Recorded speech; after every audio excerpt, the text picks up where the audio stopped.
బాబాకి జై జై బాబా. ఇవాళ మనమందరము ఒక వింత విపత్కర పరిస్థితుల్లో ఉన్నాం. ఏమిటిదంటే మనిషిని చూసి మనిషి భయపడేటువంటి ఒక వింత పరిస్థితి. అతడు మనకు స్నేహితుడు కావచ్చు, హితుడు కావచ్చు, సన్నిహితుడు కావచ్చు, మనలో ఒకడు కావచ్చు, ఎవరైనా కావచ్చు, ఇంతకుముందు మనం ఎంతో అజ్ఞానించినటువంటి వ్యక్తి కావచ్చు. ఆ వ్యక్తిని కూడా మనం సందేహించాల్సినటువంటి ఒక వింత పరిస్థితిలో ఉన్నాం. ఇది ఒక రకంగా మన కర్మానుభవమే. మనం చేయనటువంటి పనికి, మనం చేయనటువంటి కర్మకి ఫలితం మనం అనుభవిస్తున్నాం ఏమిటి అని మనం అనుకోవచ్చు. ఇది ఎక్కడో జరిగినటువంటి పని, ఈ పని వల్ల దాని ఫలితం మనమందరం అనుభవిస్తున్నాం ఏంటి అని మనం అనుకోవచ్చు. అయితే బాబా చెప్పింది ఏంటంటే, ఇది వ్యక్తి కర్మ కావచ్చు, సమిష్టి కర్మ కావచ్చు, ఏమైనా కావచ్చు, సమూహ కర్మ. ఇది సృష్టి అంతా కూడా, ప్రకృతి అంతా కూడా కొన్ని నియమాల ప్రకారం నడుస్తూ ఉంటుంది. కర్మ నియమాల ప్రకారంగా ఒక సమూహం వాళ్ళ దుష్కర్మల ఫలితంగా ఏర్పడినటువంటి ఆ పరిస్థితిని మిగతా సమూహం కూడా అనుభవించవలసిందే. ప్రపంచం అంతా, సృష్టి అంతా ఒక నియమానుసారం నడుస్తుంది. ఆ నియమాన్ని కనుక మనం భగ్నం చేసినట్లయితే ఆ సృష్టి లేదా ప్రకృతి మనల్ని భగ్నం చేస్తుంది. ప్రస్తుతం ఉన్న పరిస్థితి అది. ఇంతకుముందు అయితే మనం ఇలాంటి సహవాసాలన్నీ అందరూ ఒక దగ్గర కూర్చొని చక్కగా ఒకరితో ఒకళ్ళు ఇంటరాక్ట్ అవుతూ చేసుకునేటువంటి సహవాసం ఇవాళ విర్చువల్ సహవాసం అనే పేరుతోటి ఆన్లైన్లో చేసుకోవాల్సి వస్తుంది. సరే, భగవత్ సంకల్పం ఇది. సరే, ఇప్పుడున్నటువంటి టాపిక్లో అవతార పురుషుడైనటువంటి మెహర్ బాబా, కలియుగ అవతారుడైనటువంటి మెహర్ బాబా 1925 జూలై 10వ తారీఖున ఆరంభించినటువంటి, అనుసరించినటువంటి ఒక మహామౌనం యొక్క 96వ వార్షికోత్సవానికి మనం అడుగు పెడుతున్నాం. ఈ సందర్భంగా బాబా ఏం చెప్పారంటే, ఎందుకు బాబా మౌనం వహించారు? బాబా ఏం చెప్పారంటే, నేను మేల్కొల్పుటకే కానీ బోధించడానికి రాలేదు. బోధించడం అంతా అయిపోయింది ఇదివరకే. గత అవతారాల్లో అనేక విషయాలు ప్రపంచ మానవాళికి నేను చెప్పాను. దయ, ప్రేమ, కరుణ, సచ్చీలత, నిర్మలత్వము, ఇలాంటి మాటలన్నీ కూడా ఇవి చెప్పాల్సినవన్నీ చెప్పేశాను. కానీ మానవుడు ఈ బోధనలన్నిటినీ కూడా పెడచేయని పెట్టేశాడు. ఏం చేశాడు? నిస్వార్థంగా ఉండాల్సినటువంటి మానవుడు స్వార్థపరుడైనాడు. ద్వేషానికి అతీతంగా ఉండాల్సినటువంటి వాడు ద్వేషపూరితుడైనాడు. తన స్వార్థం కోసం, తన అసూయ కోసం ద్వేషాన్ని బాగా నింపుకొని ప్రపంచ సమాజం పైన భగవంతుడి పేరుతోటి యుద్ధాలు చేసి సర్వనాశనానికి కారణమైనాడు. ప్రపంచ వినాశనానికి కారణమైనాడు. అందుచేత భగవంతుడి యొక్క మాటలన్నింటినీ మానవుడు పెడచేవిని పట్టడం వల్ల ఇక బోధనలు కాదు, మేల్కొల్పడం కోసమే నేను వచ్చాను. అందుకనే మౌనం వహిస్తున్నాను ఈ అవతారంలో. 1925 జూలై 10వ తేదీన మౌనాన్ని ఆరంభించడానికి ముందు చివరిసారిగా ఒక వెర్బల్ డిస్కోర్స్ ఇచ్చారు. అదే ఆయన మౌన విరమణకు ముందు ఇచ్చినటువంటి మౌఖికమైనటువంటి ఉపన్యాసం. ఆ తర్వాత కూడా బాబా ఉపన్యాసం ఇచ్చారు. మౌనాన్ని ఆచరించిన తర్వాత, పాటించిన తర్వాత అనేక సార్లు కీబోర్డు మీద లేకపోతే సంజ్ఞల ద్వారా అనేక డిస్కోర్స్ ఇచ్చారు. కానీ వెర్బల్గా ఇచ్చినటువంటి ఆఖరి ఉపన్యాసం ఇదే. అది జూలై 1925 జూలై 1వ తారీఖున బాబా ఒక సర్క్యులర్ జారీ చేశారు. ఏమిటి అంటే, బయట వాళ్ళు ఎవరు కూడా ఈ జూలై 1వ తారీఖు తర్వాత మెహరాబాద్లోకి రావద్దు, నన్ను చూడడానికి రావద్దు అని చెప్పి మెహర్ బాబా ఒక సర్క్యులర్ ఇచ్చారు. అయినా సరే పారసీక మతానికి చెందినటువంటి కొంతమంది రాజకీయ నాయకులు బాబాని చూడటానికి జూలై 2వ తారీఖున మెహరాబాద్ వచ్చారు. సరే, బాబా వాళ్ళకి దర్శనం ఇచ్చారు. వాళ్ళతో కొంచెం పిచ్చాపాటి సంభాషణ అంతా అయింది. భారతదేశంలో ఉన్నటువంటి రాజకీయ, ఆధ్యాత్మిక పరిస్థితుల గురించి చర్చించిన తర్వాత బాబా వాళ్ళకి ఒక వెర్బల్ డిస్కోర్స్ ఇచ్చారు. ఇదే ఆఖరిది. మౌనం ప్రారంభించడానికి ముందు బాబా ఇచ్చినటువంటి చివరి మౌఖిక ఉపన్యాసం. అది ఏమిటి అంటే, బాబా వాళ్ళకి మనసు గురించి, శరీరం గురించి సుదీర్ఘంగా వాళ్ళకి ఒక ఉపన్యాసం ఇచ్చారు. ఏం చెప్పారట? మానవుడి యొక్క జీవాత్మ ఏదైతే ఉందో దాని సంస్కారాలను రద్దు చేసుకోవడానికి 2 సాధనాలు అది వాడుతూ ఉంటుంది. ఆ రెండిట్లో ముఖ్యమైనటువంటిది మనసు, ఆ తర్వాత శరీరము. శరీరం అనేటువంటిది నిరంతరం మారుతూ ఉంటుంది. బట్టలు మార్చినట్టుగా ఆత్మ శరీరాన్ని మార్చేస్తూ ఉంటుంది. ఈ జన్మలో ఆ కర్మానుభవం అయిపోగానే శరీరం వదిలిపోతుంది. కానీ మనసు మాత్రం ఆత్మను చివరిదాకా అంటిపెట్టుకునే ఉంటుంది, మనోనాశనం అయ్యేదాకా. ఈ కర్మానుభవం కోసం శరీరం ఉపయోగించేటువంటి సాధనాల్లో ఒకటైనటువంటి శరీరం నశించిపోయేటువంటిదే. కాబట్టి ఈ శరీరాన్ని గురించి నువ్వు ఎప్పుడు బాధపడాల్సిన పని లేదు. నశించిపోయేటువంటి ఈ శరీరాన్ని గురించి నువ్వు ఆలోచించాల్సిన అవసరం లేదు. ఎలా అంటే, ఉదాహరణకి ఒక వ్యక్తికి సంబంధించినటువంటి ఒక వేలు తెగిపోయింది అనుకుందాం, లేదా ఆ వ్యక్తికి సంబంధించినటువంటి కాలో మరోటో వైకల్యాన్ని పొందిని అనుకుందాం. ఆ వ్యక్తి ఏం చేస్తాడు? కొంతసేపు బాధపడతాడు, అయ్యో వేలు తెగిపోయింది, లేకపోతే కాలు వైకల్యాన్ని పొందింది, శరీరంలో ఫలానా అవయవం వైకల్యాన్ని పొందింది అనేటువంటి బాధ, చింతన కొంతసేపు ఉంటుంది, తర్వాత మర్చిపోతాడు. ఎందుకు మర్చిపోతాడంటే, ఎప్పటికైనా ఈ శరీరాన్ని వదిలిపెట్టేటువంటిదే కాబట్టి దీని గురించి ఆలోచించాల్సినటువంటి అవసరం లేదనేటువంటి భావం అతను కలుగుతుంది. దాని గురించి అతను మర్చిపోతాడు. అలాగే ఈ శరీరం నశించిపోతుంది అనేటువంటి భావం నిరంతరం నీకు కలిగి ఉండాలి. ఈ శరీరం చలనంలో ఉన్నంతసేపు, వైబ్రేషన్లో ఉన్నంతసేపు, యాక్టివ్గా ఉన్నంతసేపు ఈ శరీరాన్ని దేనికోసం నువ్వు ఉపయోగించాలి నాయన అంటే 3 నోబెల్ కాజెస్కు ఉపయోగించాలి అని చెప్పారు బాబా. ఏమిటి ఆ నోబెల్ కాజెస్ అంటే, 1 ఈ శరీరాన్ని భగవంతుడి కోసం ఉపయోగించు, 2 సద్గురువుల కోసం, సాధువుల కోసం ఉపయోగించు, 3వది సమాజం కోసం ఉపయోగించు అన్నారు. భగవంతుడి కోసం, సద్గురువుల కోసం ఈ శరీరాన్ని ఉపయోగించడం అనేటువంటిది మనకి ఎప్పుడుకో కానీ బోధపడదు. భగవంతుడిని ప్రార్థన చేస్తూనే ఉంటాం, పూజ చేస్తూనే ఉంటాం, అన్ని చేస్తూనే ఉంటాం, కానీ అది నిజమైనటువంటి భగవత్ సేవ కాదు. నిజమైనటువంటి భగవత్ సేవ ఎలా ఉంటుందనేది బాబా చెప్పి అది వేరే విషయం. ఇక సాధు సద్గురువులు ఎక్కడ ఉంటారో మనకు తెలియదు. మన కర్మ పరిపక్వం అయితేనే వాళ్ళు మన దగ్గరికి వస్తారు, అప్పుడు కానీ వాళ్ళని సేవ చేయడానికి మనకు అవకాశం ఉండదు. ఇక 3వది మనకు తప్పనటువంటిది, ఎప్పుడు చేసేటువంటిది సామాజిక సేవ. ఈ సామాజిక సేవ అంటే ఏంటి? నువ్వు లేకుండా సమాజం లేదు. ముందు నువ్వు, నీ తర్వాత నీ కుటుంబం, నీ తర్వాత నీ చుట్టూ ఉండేటువంటి సమాజం. ఈ అన్నిటికీ కలిపి నువ్వు ఏం చేయాలంటే మంచి పనులు మాత్రమే చేయాలి, చెడు పనులు చేయకూడదు. అంటే ఎవరిని ఇబ్బంది పెట్టకూడదు, ఎవరిని బాధ పెట్టకూడదు, ఎవరిని కష్టపెట్టకూడదు. అందరికీ ఆమోదయోగ్యమైనటువంటి, అందరినీ సంతోషంగా ఉంచగలిగినటువంటి సత్కర్మలను మాత్రమే నువ్వు చేయాలి ఈ శరీరంతో. దీని ఉపయోగం అదే. ఎందుకంటే శరీరం అనేటువంటిది వేదనాభరితమే. వేదన కోసమే ఈ శరీరం ఉన్నంతసేపు వేదన తప్పదు. కానీ ఈ వేదనతోటి నువ్వేం చేయాలంటే, ఈ వేదన మర్చిపోయి ఈ శరీరం అశాశ్వతం అనుకుని నువ్వు చేయవలసింది ఏమిటంటే సమాజానికి మంచి చేస్తూ ఉండాలి. Real happiness lies in making others happy. అందరినీ శుభ్రంగా ఆనందంగా ఉంచాల్సినటువంటి ప్రక్రియ నువ్వు చేయాలి.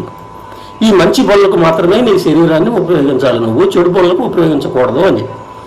మరి అయితే ఈ శరీరాన్ని ఉపయోగించాలంటే మనకి ఏం కావాలి అంటే, మనసు దీన్ని డిక్టేట్ చేస్తుంటుంది. ఆత్మని ఆవరించి ఉండేటువంటి మనసు ఈ శరీరం ఎలా పనిచేయాలో అది చెప్తూ ఉంటుంది. ఏం పని చేయాలో చెప్తుంది, ఎవరికి ఏం చేయాలో. జన్మల్లోనూ ఆత్మను నిరంతరంగా అంటిపెట్టుకుని ఉండేటువంటిది మనసు. శరీరం వదిలిపోయి కొత్త శరీరం వస్తుంది, కానీ మనసు మాత్రం నిరంతరంగా ఆత్మతోటి అనుసంధానం అయ్యే ఉంటుంది అని చెప్పారు. ఈ మనసు ఏం చేస్తుంది అంటే, ఆలోచనలు కలిగిస్తుంది, కోరికలను కలిగిస్తుంది, తద్వారా శరీరాన్ని ఉపయోగించుకుంటూ ఉంటుంది. మరి మంచి పనులు చేయడానికి ఈ మనసు ఎప్పుడూ అంగీకరించదు, స్వార్థాన్నే ప్రేరేపిస్తుంటుంది. సంస్కారాలను పోగు చేసేటువంటి ఒక సాధనం ఈ మనసే. కాబట్టి మనసు అనేది ఎప్పుడు మనిషిని మిస్డైరెక్ట్ చేస్తూ ఉంటుంది. అంచేత బాబా ఏం చెప్పారంటే, నీ మనసుని నీ స్వాధీనంలో పెట్టుకోవాలి నాయన. మనసును నువ్వు నిర్దేశించేలా ఉండాలి, మనసును నశింపజేసుకోవాలి. మనసు నిన్ను నిర్దేశించడం కాకుండా నువ్వు మనసును నిర్దేశించేలాగా ఆ మనసుకు నువ్వు తర్ఫీదు ఇవ్వాలి. అలా తర్ఫీదు ఇచ్చినటువంటి మనసు ఏం చేస్తుంది అంటే, మంచి పనులకు సహాయం చేస్తుంది. అలా కాకపోయినట్లయితే నీ చేత చేయకూడని పనులన్నీ చేయించేస్తుంది. కాబట్టి అన్నిటికంటే ముఖ్యమైనది ఏంటంటే, నీ మనసుని నిరంతరం నీ ఆధీనంలో ఉంచుకోవాలి, దాన్ని నిర్దేశించాలి, నీ శక్తి యుక్తులన్నింటినీ ఉపయోగించాలి.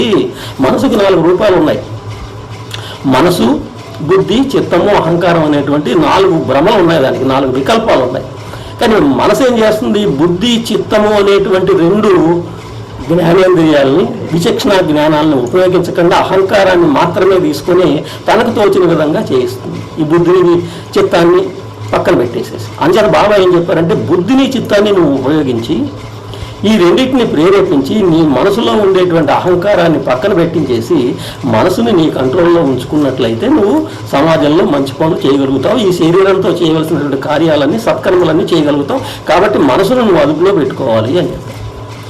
మరి మనసును అదుపులో పెట్టుకోవాలంటే ఏం చేయాలి? దానికి అంటే ఏమిటనమాట, ఆత్మ మనసు ఒకదానితో ఒకటి విడిపోకుండా ఉన్నటువంటి స్థితిలో మనసును మాత్రం పక్కన పెట్టడం ఎలా సాధ్యం అవుతుంది అంటే, మనసుకు ఆహారం వేయడం మానేమన్నారు. నువ్వు మనసుకి నిరంతరం ఫీడ్ చేయడం మానే. ఏంటి మనసుకు నువ్వు ఫీడ్ చేయదంటే, మనసుకి ముఖ్యమైనటువంటి ఆహారం కోరికలు, ఆలోచనలే కదా. ఈ కోరికల్ని, ఆలోచనల్ని నీవు నిరోధించుకుంటూ ఉండాలి. వచ్చినటువంటి కోరికని, ఆలోచనల్ని వాటిని కట్టడి చేసుకుంటూ నిరోధించుకుంటూ ఉన్నట్లయితే దానికి ఆహారం అందక బక్కచిక్కిపోతుంది. అదే సమయంలో నువ్వేం చేయాలి? ఆత్మక ఆహారాన్ని పడేయాలి. ఏమిటి ఆత్మక ఆహారం అంటే, మానవుడికి వెన్న, రొట్టె ఎలా ఆహారమో ఆత్మకి మౌనము, ఏకాంతవాసము రెండు ఆత్మకు పరమ ఆహారాలు అని చెప్పారు. ఇవి ఏం చేస్తాయంటే ఆత్మకి పరతత్వాన్ని రుచి చూపిస్తాయి, ఆత్మకు స్వజ్ఞానాన్ని కలిగిస్తాయి. ఏంటవి? మౌనము, ఏకాంతవాసం. మౌనం అంటే ఇక్కడ అర్థం ఏమిటంటే కేవలం మాట్లాడకుండా ఉండడం అనేటువంటిది మౌనం కాదు, అది నిశ్శబ్దం అంతే. మౌనం వేరు, మౌనంలో విలువలు వేరు. నిశ్శబ్దం అంటే ఏమిటి? మౌనంలో ఉండేటువంటి మొదటి ప్రక్రియ నిశ్శబ్దమే. నిశ్శబ్దం అంటే ఏంటి? ఇప్పుడు క్లాసులో పిల్లలు ఉన్నారు, వాళ్ళు అల్లరి చేస్తున్నారు, మాస్టర్ ఏం చెప్తాడు?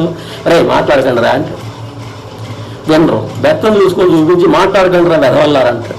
అప్పుడు వీళ్ళు మాట్లాడకుండా కూర్చుంటారు. కానీ వీళ్ళు నాలుగుతో మాట్లాడరు, కానీ కళ్ళతోటి వాటితోటి సంజ్ఞ చేసుకుంటూనే ఉంటారు. అంటే ఏమిటనమాట, ఈ మనసు ఈ నాలుకను ఉపయోగించడం మానేసి మళ్ళీ ఆలోచనల్ని, వాటిని మిగతా ఇంద్రియాలను ఉపయోగించుకొని నిరంతరంగా పనిచేస్తూనే ఉంటుంది. ఇది మౌనం కాదు, ఇది నిశ్శబ్దం. నిశ్శబ్దం అంటే శబ్దం అనే మాటకు వచ్చాం కాబట్టి అసలు శబ్దం అంటే ఏమిటో చూద్దాం. ప్రపంచం మొత్తం, సృష్టి మొత్తం శబ్దం ద్వారానే వచ్చిందనేటువంటిది అందరూ చెప్పేటువంటి మాట. ఏ మతస్థులైనా ఎవరైనా కూడా చెప్పేది మొట్టమొదట సృష్టిలో ఉన్నటువంటిది శబ్దమే, శబ్దం ద్వారానే సృష్టి జరిగింది అని చెప్తారు.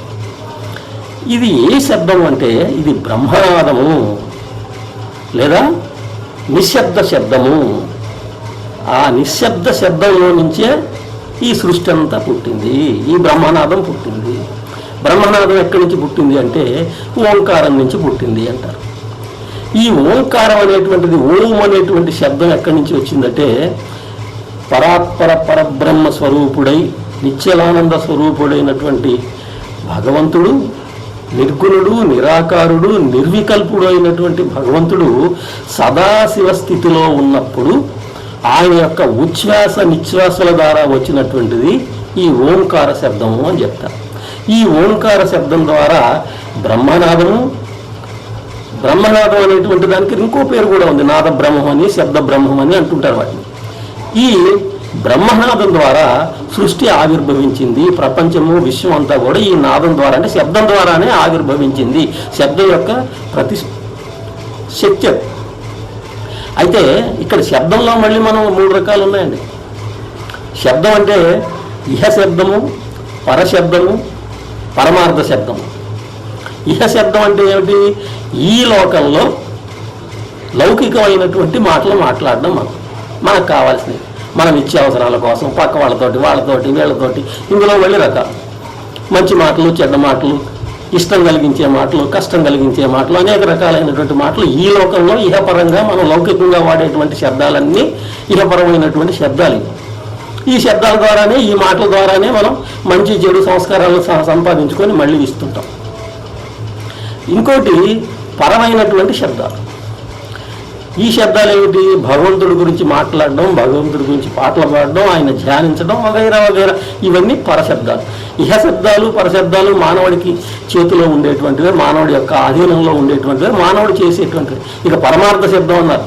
పరమార్థ శబ్దం అంటే ఈ బ్రహ్మనాదం. ఈ పరమ శక్తివంతమైన, అత్యంత శక్తివంతమైనటువంటి ఈ పరమార్థిక శబ్దంలో నుంచే ఈ సృష్టి మొత్తం పుట్టింది. దీన్నే ట్రాన్సిడెంటల్ సౌండ్ అని కూడా అంటారు. ఈ పరమార్థ శబ్దంలో దీన్నే మళ్ళీ శబ్ద బ్రహ్మ అని కూడా అంటారు. ఈ శబ్ద బ్రహ్మలో మళ్ళీ 2 స్థితులు ఉన్నాయి. ఒకటి అశబ్ద బ్రహ్మ, రెండవది నిశ్శబ్ద బ్రహ్మ. అశబ్ద బ్రహ్మ అంటే అసలు ఏ రకమైనటువంటి శబ్దం లేనటువంటి ఒక మహాశూన్య స్థితి, నిర్గుణము, నిరాకారము, నిర్వికల్పమైనటువంటి ఒక మహాశూన్య స్థితిలో ఉన్నదాన్ని, ఏ శబ్దం లేని దాన్ని అశబ్ద బ్రహ్మ అన్నారు. ఇక రెండవది శబ్ద బ్రహ్మ. శబ్ద బ్రహ్మ అంటే ఏంటండి? శబ్ద బ్రహ్మలో శబ్దం ఉంది, అశబ్ద బ్రహ్మలో ఏ రకమైనటువంటి శబ్దం లేదు, అది శూన్య స్థితి. శబ్ద బ్రహ్మలో శబ్దం ఉంది. బాబా దీన్నే సౌండ్లెస్ సౌండ్ అన్నారు, సౌండ్లెస్ సౌండ్. ఈ నిశ్శబ్ద బ్రహ్మలో శబ్దం ఉంది, కానీ అది ఎలా ఉంది అంటే, ఈ నిశ్శబ్ద బ్రహ్మ ప్రపంచంలో ఉండేటువంటి మిగతా శబ్దాలన్నిటినీ కూడా తనలో విలీనం చేసుకుని డైజెస్ట్ చేసుకునేంత గొప్ప స్థాయిలో నిశ్చలమైనటువంటి స్థితిలో ఉంటుంది.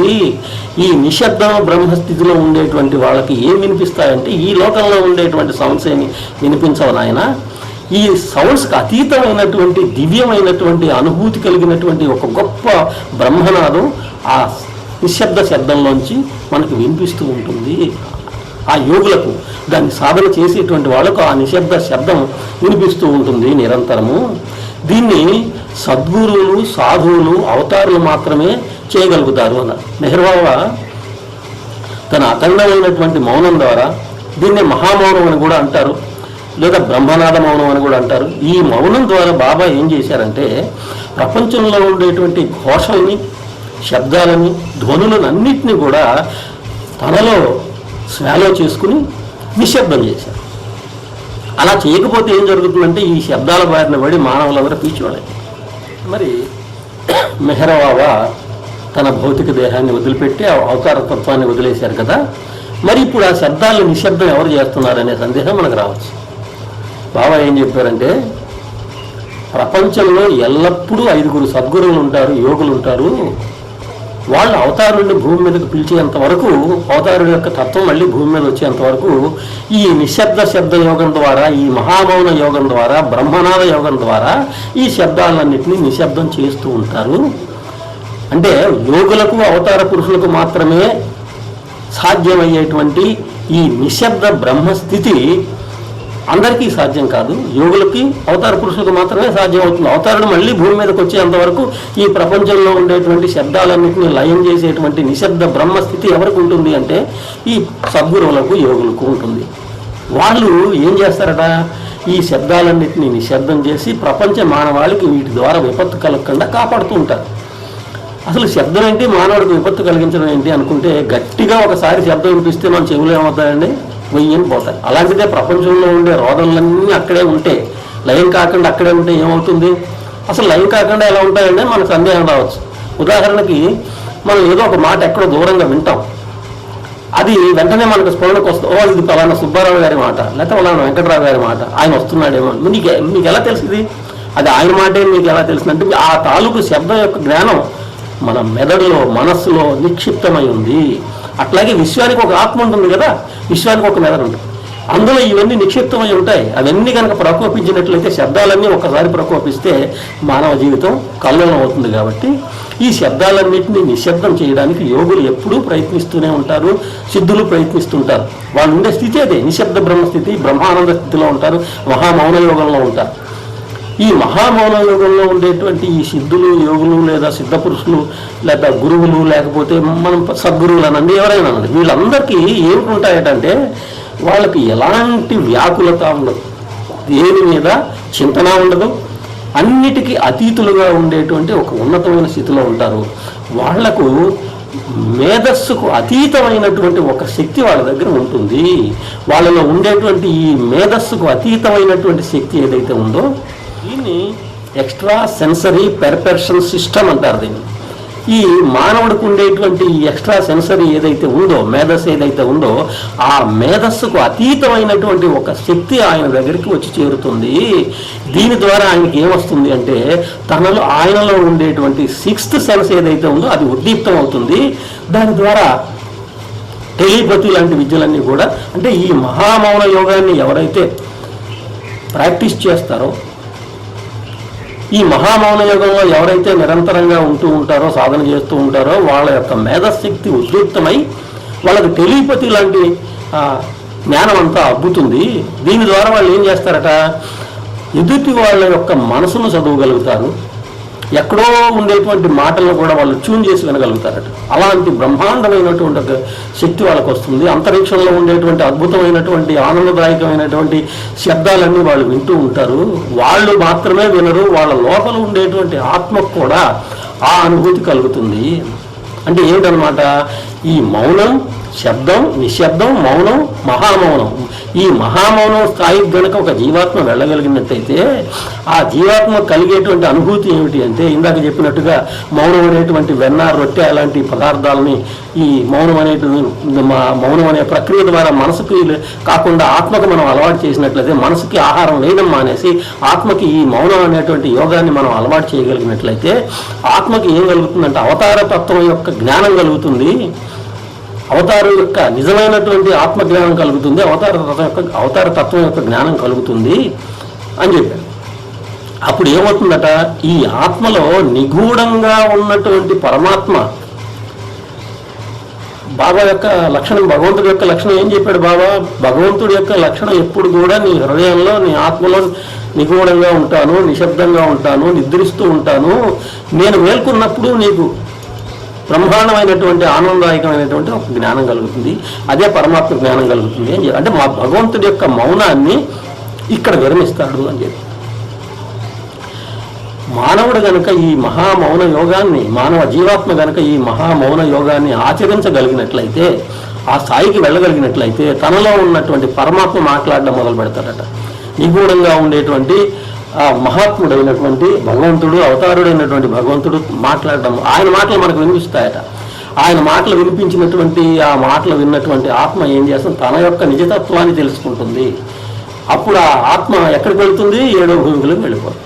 అంటే ఏమిటనమాట, ఆత్మజ్ఞానాన్ని కలగడానికి, ఆత్మజ్ఞానాన్ని పొందడానికి ముఖ్యమైనటువంటి సాధనము మౌనము, ఏకాంతవాసము. ఏకాంతవాసం అంటే మనకు తెలుసు, విడిగా ఉండడం అనుకుంటాం, అది కాదు. యోగులకు ఉండేటువంటిది, వాళ్ళకు ఉండేటువంటి అవకాశాలు. మానవుడు ఏకాంతంగా ఎప్పుడు ఉంటాడు, మానవుడు సమాజంలో ఉంటూనే ఏకాంతంగా ఉండాలి. తినడం కోసం బతికేవాడు కాకుండా బ్రతకడం కోసం తినేటువంటి వాడు నిరంతర నిరాహారి. ఏకపత్నివతుడైనటువంటి మానవుడు నిరంతర బ్రహ్మచారి. అంచేత మనం సమాజంలో ఉంటూనే సమాజానికి అంటకుండా ఉండేటువంటి ఒక స్థితిని మనం కనుక క్రియేట్ చేసుకోగలిగితే అదే ఏకాంతవాసం. మహామౌన యోగానికి కనుక మనం వెళ్ళగలిగినట్లయితే మన ఆత్మలో భగవంతుడు మాట్లాడతాడు, మన ఆత్మతత్వాన్ని మనకు అర్థమవుతుంది. దీనికి ఎన్ని జన్మలు పడతాయో మనకు తెలియదు. ఇప్పుడు మనం ఆచరించేటువంటి మౌనం కాదు, నిశ్శబ్దం. అది శబ్దం లేకుండా కూర్చుంటాం. మనం శబ్దం లేకుండా కూర్చున్నా మన మనసు మాట్లాడుతూనే ఉంటుంది, ఆలోచనలు చేస్తూనే ఉంటుంది. అక్కడ అది ఉంది, ఇక్కడ ఉంది, ఇక్కడ అది లేదు, ఇది లేదు, ఇవాళ ఇలా ఉంది, అక్కడెక్కడో ఇది ఇలా వచ్చేసింది, ఇక్కడ ఇలా వచ్చేసింది, మనం ఇంటికి ఎలా వెళ్ళాలి, మన దారి కట్టేసారు, ఇవన్నీ మనకు వస్తుంటాయి. మన మనసు నిరంతరం మాట్లాడుతూనే ఉంటుంది. మనం నిశ్శబ్దంగా ఇక్కడ కూర్చుంటాం, అలా కళ్ళు మూసుకొని ధ్యానం చేస్తున్నట్టుగా కానీ ఉంటుంటాం మనం, కానీ మనసు మాత్రం మాట్లాడుతూనే ఉంటుంది. ఇది మౌనం కాదు. మరి అయితే మౌనం ఎప్పుడు వస్తుంది మనకి అంటే దాని ప్రక్రియ ఇదే. ఈ నిశ్శబ్దాన్ని పాటించడం ద్వారా, నిశ్శబ్దాన్ని అలవాటు చేసుకోవడం ద్వారా మెల్లిమెల్లిగా మౌనంలోకి అడుగు పెడతాం. ఎప్పుడైతే మౌనంలోకి అడుగు పెట్టామో ఆ మౌనము మనల్ని మహామౌనంలోకి తీసుకెళ్తుంది.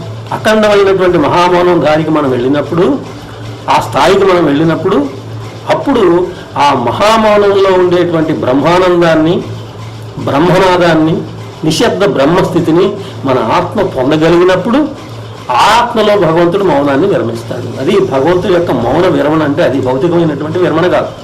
మౌనాన్ని విరమించడం అంటే మన ఆత్మలో, మన హృదయంలో భగవంతుడు మాట్లాడడం మొదలు పెడతాడు. ఏం మాట్లాడతాడు, నువ్వే భగవంతుడివి, అహం బ్రహ్మాస్మి అనేటువంటి జ్ఞానాన్ని మనకు ఆత్మ పొందగలిగినప్పుడు భగవంతుడి మౌన విరమణ జరిగినట్టు. దానికి మనం చేయాల్సింది ఏమిటంటే, మౌనం పాటించడం లేదు, మనం నిశ్శబ్దంగానే ఉంటామని అనక్కర్లే. మనం నిశ్శబ్దంగా ఉంటూనే ఈ నిశ్శబ్దాన్ని మౌనం వైపు మళ్లించాలి మెల్లిగా. అది దానికి ఎంతకాలం పడుతుందో మనకు తెలియదు. అంతకాలం మనం ఇది చేస్తూనే ఉండాలి. ఇలా మౌనాన్ని పాటిస్తూ నిశ్శబ్దం నుంచి మౌనంలోకి వెళ్ళడానికి మన ప్రయాణం మనం చేద్దాం. జై బాబా.